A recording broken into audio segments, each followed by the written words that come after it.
ನಿಮ್ಗೆ ಯಾವತ್ತಾದ್ರೂ ಹೀಗನಿಸ್ತಿದ್ಯಾ? ದಿನವಿಡೀ ಕಷ್ಟಪಟ್ಟು ಬೆವರ್ ಸುರಿಸಿ ಕೆಲ್ಸ ಮಾಡ್ತೀವಿ, ಆದ್ರೆ ಎಲ್ಲೂ ತಲುಪಿದ ಹಾಗೆ ಕಾಣ್ತಿಲ್ಲ. ಒಂದೇ ಜಾಗದಲ್ಲಿ ಅದೇ ವೃತ್ತದಲ್ಲಿ ಸುತ್ತುತ್ತಿದ್ದೀವಿ ಅಂತ. ಅರ್ಜುನನಿಗೆ ಪ್ರತಿದಿನ ಪ್ರತಿಕ್ಷಣ ಇದೇ ಭಾವನೆ ಕಾಡ್ತಿತ್ತು. ಅವನ ದಿನ ಶುರುವಾಗೋದೇ ಬೆಳಗಿನ ಜಾವದ ಕರ್ಕಶ ಅಲಾರಂ ಸದ್ದಿನಿಂದ.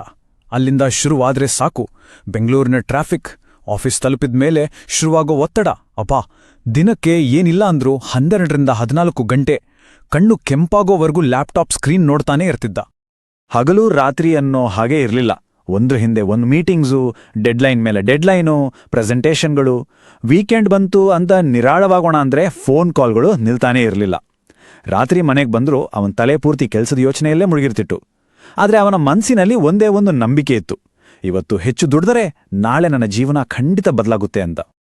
ಆದರೆ ವಿಚಿತ್ರ ಅಂದ್ರೆ ಇದೇ ನೋಡಿ, ಇಷ್ಟೆಲ್ಲ ಕಷ್ಟಪಟ್ರೂ ಫಲಿತಾಂಶ ಏನು? ಅವನಿಗೆ ಪ್ರಮೋಷನ್ ಸಿಗಲೇ ಇಲ್ಲ.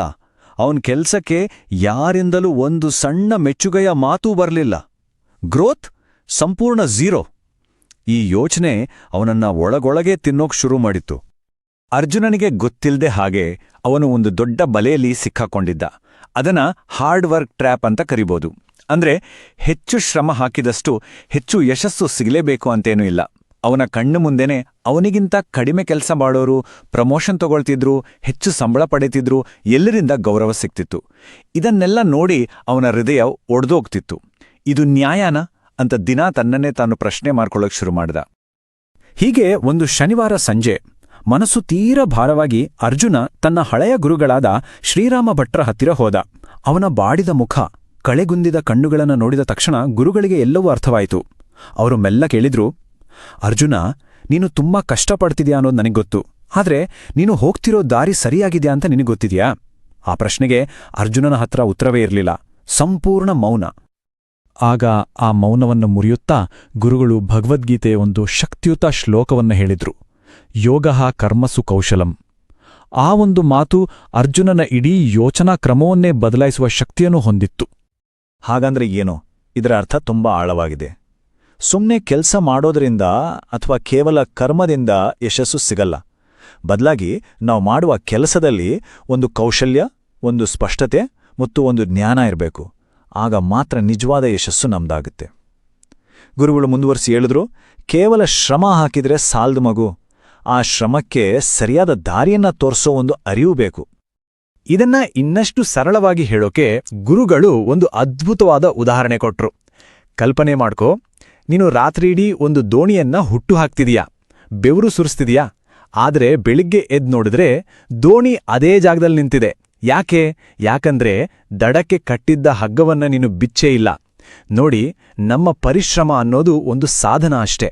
ಅದಕ್ಕೆ ದಿಕ್ಕನ್ನು ತೋರಿಸೋದು ನಮ್ಮ ಅರಿವು, ನಮ್ಮ ಸ್ಪಷ್ಟತೆ. ಆಗ ಗುರುಗಳು ನಮ್ಮ ಕೆಲಸವನ್ನ ನಿರ್ಧರಿಸುವ 2 ಶಕ್ತಿಗಳ ಬಗ್ಗೆ ವಿವರಿಸಲು ಶುರು ಮಾಡಿದರು. ನಾವು ಹೇಗೆ ಕೆಲಸ ಮಾಡ್ತೀವಿ, ನಮ್ಗೆ ಯಾವೆಲ್ಲ ಫಲಿತಾಂಶ ಸಿಗುತ್ತೆ ಅನ್ನೋದನ್ನ ಇದೇ ಶಕ್ತಿಗಳು ನಿರ್ಧಾರ ಮಾಡ್ತವೆ. ಒಂದು ಘರ್ಷಣಾ ಶಕ್ತಿ ಅಂದ್ರೆ ಫ್ರಿಕ್ಷನ್ ಎನರ್ಜಿ, ಇನ್ನೊಂದು ಪ್ರವಾಹ ಶಕ್ತಿ ಅಂದ್ರೆ ಫ್ಲೋ ಎನರ್ಜಿ. ಈ 2ರ ವ್ಯತ್ಯಾಸವನ್ನ ಅರ್ಥ ಮಾಡ್ಕೊಂಡ್ರೆ ನಮ್ಮ ಜೀವನವನ್ನೇ ಬದಲಾಯಿಸ್ಕೋಬಹುದು. ಈ ಘರ್ಷಣಾ ಶಕ್ತಿ ಅಂದ್ರೆ ಏನು? ಅದು ನಿರಂತರ ಹೋರಾಟ, ಜಾಸ್ತಿ ಕೆಲ್ಸ, ಜಾಸ್ತಿ ಸ್ಟ್ರೆಸ್, ಯಾವಾಗ್ಲೂ ಓಡುತ್ತಲೇ ಇರೋದು. ಆದ್ರೆ ರಿಸಲ್ಟ್ ಮಾತ್ರ ಝೀರೋ. ನಮ್ಮ ಅರ್ಜುನ ಸಿಕ್ಕಿ ಹಾಕೊಂಡಿದ್ದು ಇದೇ ಫ್ರಿಕ್ಷನ್ ಎನರ್ಜಿಯಲ್ಲಿ. ಇನ್ನು ಫ್ಲೋ ಎನರ್ಜಿ ಅಂದ್ರೆ ಪ್ರವಾಹ ಶಕ್ತಿ, ಇದು ಅದಕ್ಕೆ ತದ್ವಿರುದ್ಧ. ಇಲ್ಲಿ ಸ್ಪಷ್ಟವಾದ ದಾರಿ ಇರುತ್ತೆ, ಶಾಂತವಾದ ಮನಸ್ಸಿರುತ್ತೆ ಮತ್ತು ಏನಾದ್ರೂ ಹೊಸದಾಗಿ ಕ್ರಿಯೇಟಿವ್ ಆಗಿ ಮಾಡಬೇಕು ಅನ್ನೋ ಗಮನ ಇರುತ್ತೆ. ಹೀಗಿದ್ದಾಗ ಯಶಸ್ಸು ನಮ್ಮನ್ನ ಹುಡ್ಕೊಂಡು ಬರುತ್ತೆ, ನಾವದರ ಹಿಂದೆ ಓಡಬೇಕಾಗಿಲ್ಲ. ಗುರುಗಳು ಇನ್ನೊಂದು ಅದ್ಭುತವಾದ ಮಾತು ಹೇಳಿದ್ರು. ಅರ್ಜುನ, ಒಂದು ಕಲ್ಲನ್ನ ನೋಡು, ಅದು ಎಷ್ಟೋ ಗಟ್ಟಿಯಾಗಿರುತ್ತೆ ಅಲ್ವಾ? ಆದ್ರೆ ಅದು ಒಂದೇ ಕಡೆ ಬಿದ್ದಿರುತ್ತೆ, ಯಾಕಂದ್ರೆ ಅದಕ್ಕೊಂದು ದಿಕ್ಕಿಲ್ಲ. ಅದೇ ಒಂದು ನದಿಯನ್ನ ನೋಡು, ನೀರು ಎಷ್ಟು ಮೃದು. ಆದ್ರೆ ಅದೇ ನೀರು ತನ್ನ ಪ್ರವಾಹದ ಶಕ್ತಿಯಿಂದ ದೊಡ್ಡ ದೊಡ್ಡ ಪರ್ವತಗಳನ್ನೇ ಕೊರೆದು ಸಮುದ್ರವನ್ನ ಸೇರುತ್ತೆ. ಯಾಕಂದ್ರೆ ಅದು ಫ್ಲೋನಲ್ಲಿದೆ. ಪ್ರವಾಹದ ಶಕ್ತಿ ಅಂದ್ರೆ ಅದು. ಗುರುಗಳ ಈ ಮಾತುಗಳು ಅರ್ಜುನನ ಮೇಲೆ ದೊಡ್ಡ ಪ್ರಭಾವ ಬೀರಿದವು. ಅವನು ಬೆಂಗಳೂರಿಗೆ ವಾಪಸ್ ಬಂದು ತನ್ನ ಜೀವನ ಮತ್ತು ಕೆಲಸ ಮಾಡುವ ರೀತಿಯನ್ನೇ ಸಂಪೂರ್ಣವಾಗಿ ಬದಲಾಯಿಸಿಕೊಳ್ಳೋಕೆ ನಿರ್ಧಾರ ಮಾಡ್ದ. ತಾನು ಕಲಿತಿದ್ದ ಜ್ಞಾನವನ್ನ ಈಗ ಆಚರಣೆಗೆ ತರೋ ಸಮಯ ಬಂದಿತ್ತು. ಸರಿ, ಹಾಗಾದ್ರೆ ಅರ್ಜುನ ಏನ್ ಮಾಡ್ದ? ಅವನ ಹೊಸ ವಿಧಾನ ಹೇಗಿತ್ತು? ಮೊದಲನೇದಾಗಿ ಅವನು ಪ್ರತಿದಿನ ಬೆಳಿಗ್ಗೆ ಕೆಲಸ ಶುರು ಮಾಡೋಕೆ ಮುಂಚೆ ಕೇವಲ 3 ಮುಖ್ಯವಾದ ಕೆಲಸಗಳನ್ನ ಪಟ್ಟಿ ಮಾಡ್ಕೊಳ್ಳೋಕೆ ಶುರು ಮಾಡ್ದ. ಎರಡನೇದಾಗಿ ಬೇರೆಯವರು ಹೇಳಿದನ್ನ ಮಾಡೋದು ಬಿಟ್ಟು ನಾನೇನು ಹೊಸ ಮೌಲ್ಯವನ್ನ ಸೃಷ್ಟಿಸಬಹುದು ಅಂತ ಯೋಚಿಸೋಕೆ ಶುರು ಮಾಡ್ದ. ಮೂರನೇದಾಗಿ ಸ್ಮಾರ್ಟ್ ಆಗಿ ಕೆಲಸ ಮಾಡೋಕೆ ಆಟೋಮೇಷನ್ ಟೂಲ್ಗಳನ್ನ ಬಳಸ್ದ. ಇನ್ನು ಮೀಟಿಂಗ್ಗಳಲ್ಲಿ ಸುಮ್ಮನೆ ಕೂರೋ ಬದಲು ಸಮಸ್ಯೆಗಳಿಗೆ ಪರಿಹಾರಗಳನ್ನ ಕೊಡೋಕೆ ಮುಂದಾದ. ಎಲ್ಲಕ್ಕಿಂತ ಮುಖ್ಯವಾಗಿ ಅವನು ತನ್ನ ಮನಸ್ಸನ್ನ ಶಾಂತವಾಗಿಟ್ಕೊಂಡು ಏಕಾಗ್ರತೆಯನ್ನ ಅಭ್ಯಾಸ ಮಾಡ್ದ. ಅವನ ಮೈಂಡ್ ಸೆಟ್ಟೇ ಬದಲಾಗಿ ಹೋಯಿತು. ಹೆಚ್ಚು ಕೆಲಸ ಮಾಡೋದಲ್ಲ, ಸ್ಮಾರ್ಟ್ ಆಗಿ ಸರಿಯಾದ ದಿಕ್ಕಿನಲ್ಲಿ ಕೆಲಸ ಮಾಡಬೇಕು ಅನ್ನೋದು ಅವನ ಹೊಸ ಮಂತ್ರವಾಯಿತು. ಈ ಬದಲಾವಣೆಯ ಫಲಿತಾಂಶ ಅದೊಂದು ಪವಾಡದಂತಿತ್ತು. ನಂಬೋಕಾಗಲ್ಲ, ಕೆಲವೇ ತಿಂಗಳುಗಳಲ್ಲಿ ಅರ್ಜುನನ ಇಡೀ ವೃತ್ತಿ ಜೀವನವೇ ಕಂಪ್ಲೀಟ್ ಆಗಿ ಬದಲಾಗೋಯ್ತು. ಮೊದಲನೇದಾಗಿ ಅವನು ವರ್ಷಗಳಿಂದ ಕಾಯ್ತಿದ್ದ ಪ್ರಮೋಷನ್ ಅವನಿಗೆ ಸಿಕ್ಕೇ ಬಿಡ್ತು.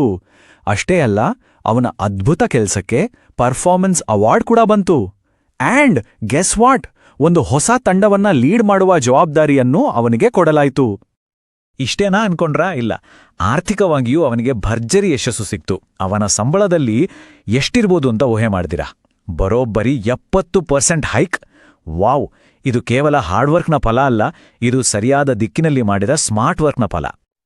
ಹಾಗಾದ್ರೆ ಅರ್ಜುನನ ಈ ಕಥೆಯಿಂದ ನಾವೆಲ್ಲರೂ ಕಲಿಯಬೇಕಾದ 4 ಮುಖ್ಯ ಪಾಠಗಳಿವೆ. ಕೇಳಿ. 1. ಯಶಸ್ಸು ಸುಮ್ಮನೆ ಶ್ರಮದ ಹಿಂದೆ ಬರೋದಿಲ್ಲ, ಅದು ಸ್ಪಷ್ಟತೆಯ ಹಿಂದೆ ಬರುತ್ತೆ.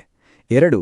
ನಮ್ಮ ಮನಸ್ಸಿನಲ್ಲಿ ಭಯ, ಗೊಂದಲ ಇದ್ರೆ ಒಳ್ಳೆಯ ಅವಕಾಶಗಳು ನಮ್ಮಿಂದ ದೂರ ಓಡಿ ಹೋಗ್ತವೆ. 3. ಯಾವಾಗ ನಮ್ಮ ಮನಸ್ಸು ಶಾಂತವಾಗಿ ಸ್ಪಷ್ಟವಾಗಿ ಇರುತ್ತೋ ಆಗ ಯಶಸ್ಸು ತಾನಾಗೇ ನಮ್ಮ ಕಡೆಗೆ ಆಕರ್ಷಿತವಾಗುತ್ತೆ.